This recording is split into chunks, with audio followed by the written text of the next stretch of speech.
Good afternoon, everyone. Thank you for being available on short notice. 24 hours ago, I was relaxing, getting ready for the Cowboy game, and then, as you know, we have this situation that has occurred. This morning, fortunately, I have a vehicle, a police vehicle, and a driver that gave me access to the most challenging part of the community, and I was able to drive into the area where three of our schools that I'm going to mention last were the most affected. And so I'll talk about those at the end. But let me also start by thanking the outpouring of support that we've received nationwide, statewide, and locally. We've been in contact with the state agency, with local officials, with national officials, and it's been amazing how many people have reached out to offer their support.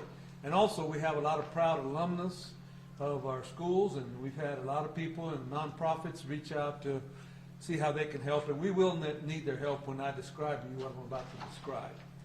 I'm going to start with the easy part first. We have about 10 or so schools that were shut down today only because they did not have power. Many of those started to receive power during the day, but we did not want to take a chance and have students show up in the dark, not knowing when Encore and other people could get to those schools. But schools like Roosevelt and South Oak Cliff at Village Fair, they've already been given the clearance to have school tomorrow. And so we have a handful of those schools that already know. We have a few others, because of access, they still don't know. But we have history of dealing with schools that have power outages. So overnight, we will be making those decisions about which ones of those schools can have access. We'll give you a list of those towards the end of the meeting, or be able to describe those in detail. But those are not the problem. We know we have a good solution for those in the immediate future. The next three that I'm going to talk about are a little bit more challenging. One of them is Pershing Elementary School. And Pershing Elementary School, we could not have access to the property today because of the significant damage in that community and in that neighborhood. And so while we think that the building will be okay, we did not have an opportunity to prep the building today. So they will not have school tomorrow. Pershing Elementary will be out tomorrow morning. We think that once we get access, we'll be able to be in that building as soon as Wednesday. If we don't get access, then those students will report Wednesday to another location. And we'll tell you that in just a moment. There are two other schools that are a little bit more problematic than Pershing, and those are Figueroa and Burnett Elementary Schools. Both those schools have significant damage. They have roof problems. They also have a lot of downed lines, power lines, and trees in the area. So we know that Encore has told us that we may not have access to those facilities for several days. But we cannot let these students stay home. So we are going to, we've been in contact with their principals. We're getting the word out, and you're going to help us do that. And so those two schools will report to Lowe's Fieldhouse on Wednesday. And their teachers will be there, food service will be there. We will have as much of a resemblance of school as we can, but we need to get their parents back to work. We need to get those schools functioning. And so on Wednesday, they will be at Lowe's Fieldhouse. We think that we can get those buildings operable by next Monday, and that is our intent, to go and have them operable by the 28th. We could have Pershing there with them, so there could be 3 schools actually at Lowe's Fieldhouse starting on Wednesday. And then that takes me to the 3 most severe issues that we have. And they're all located very close to each other. And I'll start with Walnut Hill Elementary School. Walnut Hill, as you know, is an outstanding school, has gotten blue ribbon status again for the second time. It's a national blue ribbon school. We have a lot of parents who choose to go there that don't live in that community. But that school is severely damaged. We don't know that, in fact, the insurance adjusters have been there and are basically telling us it's going to be a total loss. So there's no way for them to have school there anytime in the near future. In the bond program considerations we've been having, there was going to be a discussion about the future of Walnut Hill, whether we needed to build them a new school or not. So what we're going to do for the immediate future is we're going to move those students intact, all their principals and teachers, and we're going to take them to Tom Field Elementary School. We shut down Tom Field last year, so it is open and available. We've had crews in there making sure it's presentable. So on Wednesday, all of our students from this school will be going to Tom Field, and they will start operating. Food service will transfer all their situations over there. We've mobilized the entire team, and so we expect to have school for Walnut Hill at Tom Field. That will probably be their location for a year and a half until we figure out the first steps forward for the Walnut Hill property as to what we do in the future. The next one is also not as easy, and that is Cary Middle School. It's probably the most damaged. When I drove by there this morning, I saw a police vehicle that had been lifted from the parking lot and thrown very close to the school. There was significant damage throughout that school. I would anticipate that that will also be a total loss. We have about 500 students there. That one, we don't have a location where we can send all the students. So I've been in contact with the trustees, and I told them that in these kind of crises, you have to make some command decisions, and we'll have items for ratification next week at the board meeting that we have scheduled for next Tuesday. But we're going to have to split up that school at this point. We're going to send students that live in there's a natural boundary, and we're going to send about a third of the students to Medrano Middle School. Medrano Middle School is a relatively new middle school, and they have plenty of space for about 200 students. The other 300 students who live on another part of that attendance zone are going to have to go to Franklin Middle School, effective Wednesday. And we have enough space at Franklin Middle School to accommodate those students. And so those teachers will be split up. We're in the process of doing that over the next 24 to 48 hours, and notifying the families of which students are going to be going to Medrano and which students are going to be going to Franklin. As you can tell, this is a very big ordeal as to try to figure out all the details here in short order. And then also we have another issue, and that's with Thomas Jefferson High School. Thomas Jefferson High School also received significant damage.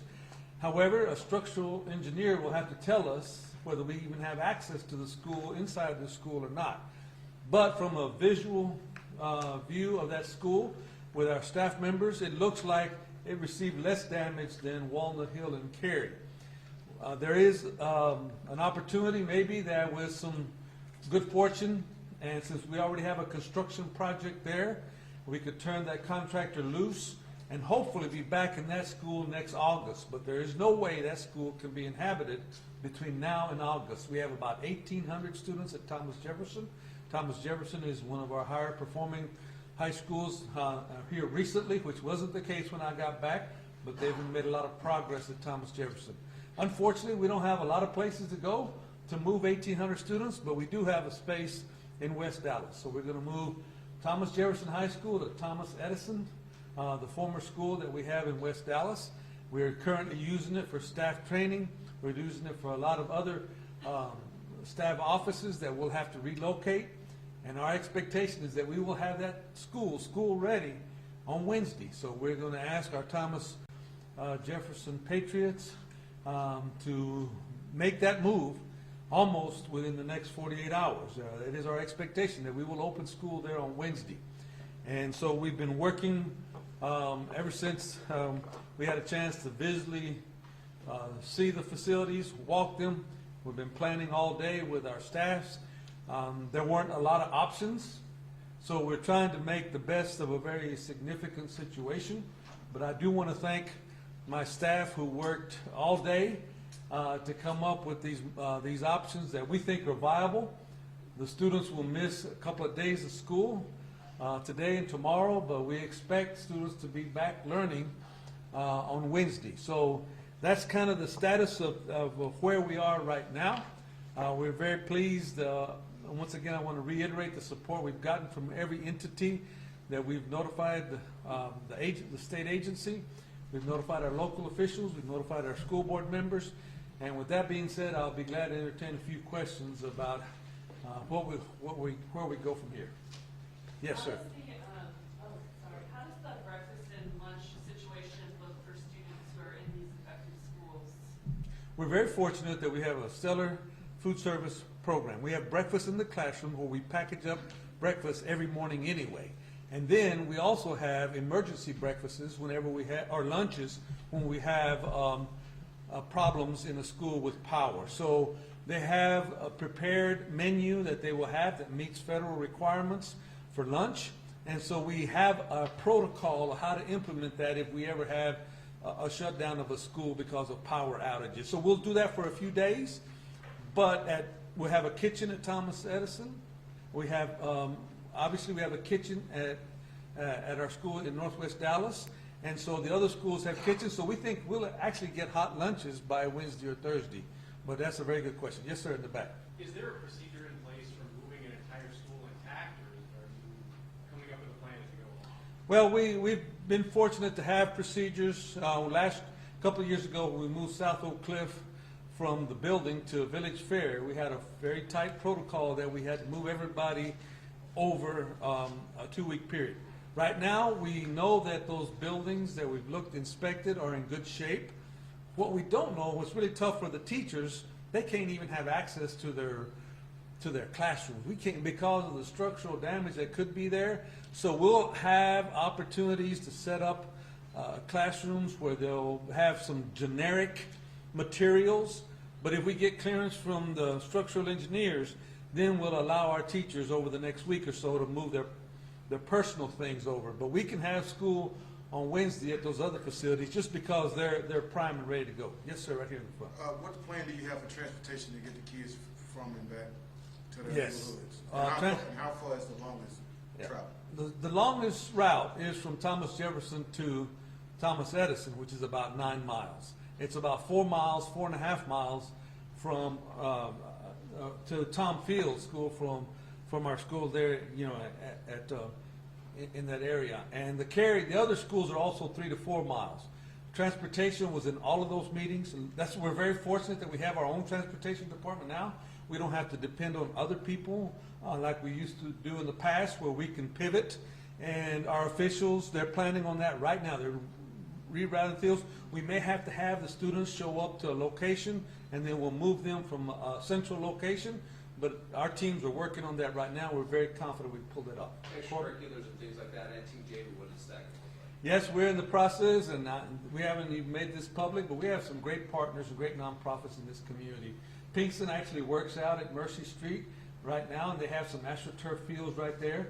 Their extracurricular facilities are completely wiped out. Their weight room is wiped out. The baseball field is gone, and so they have no place to practice at Thomas Jefferson.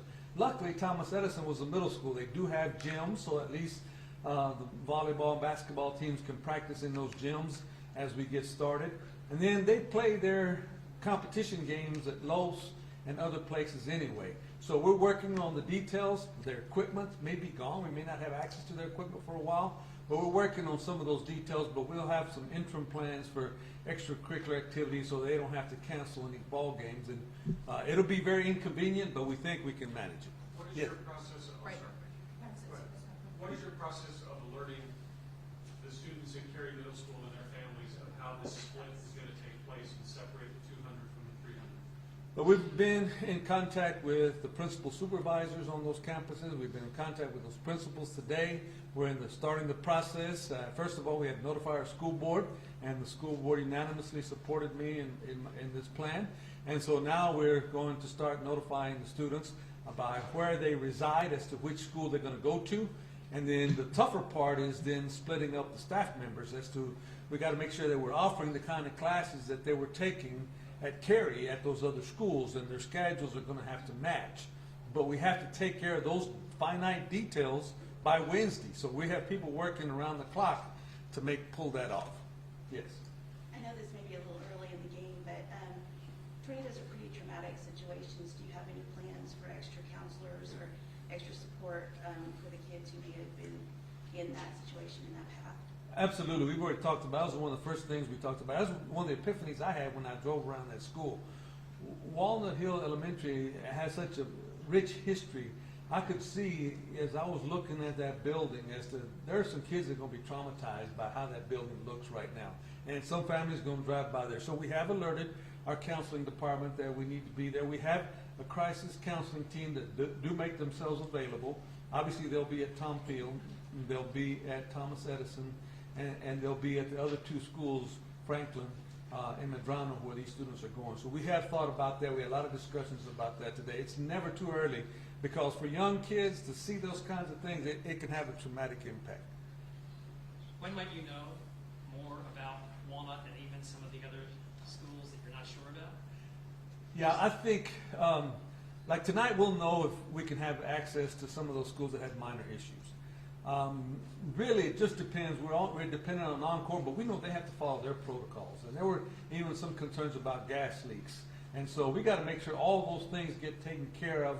And that's why we have contingency plans. It's not ideal for these kids to go to Lowe's Fieldhouse for 2 or 3 days, but we'd rather do that than have them stay at home. At least they'll be under the care of adults.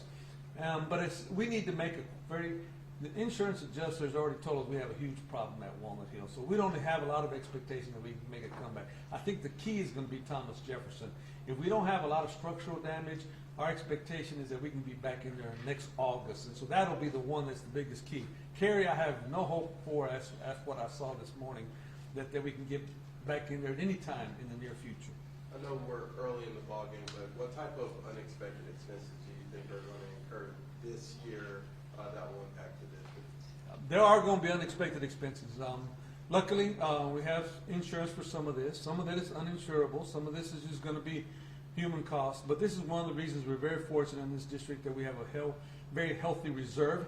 We have close to over $600 million in our reserve account, and there are things that maybe can be reimbursed later. So that's why we've been building this healthy reserve for a long time, and we haven't spent it. We've got it set aside for a rainy day, and obviously this was much more than a rainy day, and it kind of shook us to our core. But the fortunate thing is that we have resources that are currently available. We don't have to ask another agency or another entity for money, and hopefully we can reimburse those savings accounts if we have to use them. Great question. Maybe time for one or two more. Do you have a ballpark figure of how much that would cost? It's going to cost the district? Now, very preliminary right now. A lot depends on if there are structural damages to those schools. Then the numbers will get big. If they're just cosmetic and other kinds of things, equipment, those things aren't as drastic. We don't know. It's way too early to speculate on that right now. We'll obviously keep the board informed on what opportunities we may need to have. We're also fortunate that we're planning for a bond election coming up real soon, and so this can give us more data that community committee can work on. Yes, we have another question over here. When you're out and about in the community, did you have an opportunity to come face to face with any of the students, any of the parents? What's the sentiment? How do you sort of look them in their face and explain to them what's happening and what you're doing to try to make this transition as smooth as possible? Yeah, actually, when I drove by the school today, people were walking around kind of like zombies. People were just like, oh my God, what happened here? And they're just in disbelief. And I'll go to my office and I turn on CNN, and there it is, we're on CNN. So it's amazing how the traumatic impact it has. My message to them is that we have a very strong team, we're a strong community. Dallas has a can-do spirit, can-do attitude, and that all the entities will work together. This is going to be very inconvenient for these families. We have a feeder pattern, an elementary, a middle school, and a high school right there. And a lot of kids live in that neighborhood, and they've grown up in that neighborhood, and that's all they know. This is going to be very inconvenient. But we're very fortunate that we could make some decisions and actually have them back in school on Wednesday. And what happens during these traumatic times is people have a lot of downtime. It really weighs on the psyche of people. But the fact that we're going to get them engaged and get them busy right away, I think is going to work to our benefit. And we're so fortunate to have these other resources to make that happen. Thank you very much. We'll be in touch. Thank you.